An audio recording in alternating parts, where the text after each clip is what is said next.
It's unbelievable. So this is, okay, so probably many of you, this is going out on a limb here, may have suspicions about the media. Reporters, survey after survey has shown they're way more liberal than the average person, and a lot of people believe their coverage reflects that orientation. But very rarely is the curtain pulled back and you get to see what it's actually like inside a newspaper. Well, a candidate for office in the state of Oregon gave an interview with the editorial board of a weekly paper called the Willamette Week.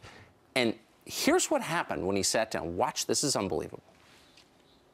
I see what you're writing down there. You just wrote down blah, blah, blah, blah, blah for everything that Jo Rae said. Jo Rae is a respectable woman.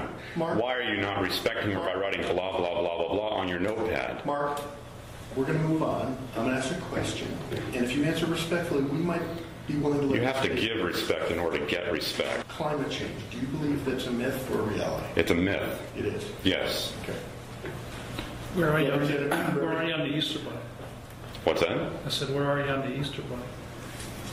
Are these really the questions that I was called here to answer to quote movie code? Really? Representative, I called you out for putting blah, blah, blah, blah, blah on your notepad, and now you're asking me questions like this? You're done here.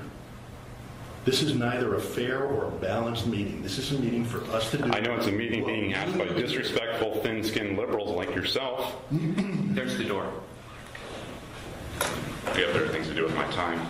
So that's the Republican candidate. That's unbelievable. And then to his left was the liberal candidate.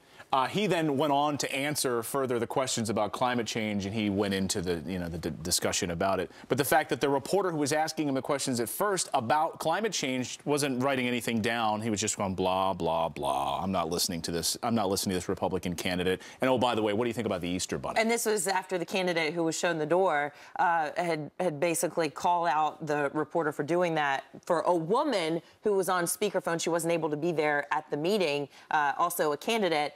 And, you know, you want to talk to Harry Reid about the war on women. Well, there you go. Well, what's so interesting, by the way, is so this reporter gets caught writing blah, blah, blah down. You'd think the natural reaction would be, busted. Instead, they go after the candidate for pointing it out. You're not respectful. And by the way, just in case you think this is some little weekly in Oregon, you know, that's not on the radar of the National Press Corps, the guy asking these questions won the Pulitzer Prize a couple of years ago. Really? Yes. This is. I looked it up because I was so offended by this. It's a guy in his 50s. He's like a real reporter. He won the Pulitzer Prize, the highest award in journalism. Wow. And he's asking questions about the Easter Bunny. Yeah, and so small markets anyway are the training ground for a national stage anyway. So the Willamette Weekly. Are you a subscriber to the Willamette Weekly? Let us know. Friends at FoxNews.com. Weigh in on that. That's probably the best video you'll see all day. Unbelievable. Where are you on the Easter Bunny? Wow. Yeah, where are you on the Easter Bunny?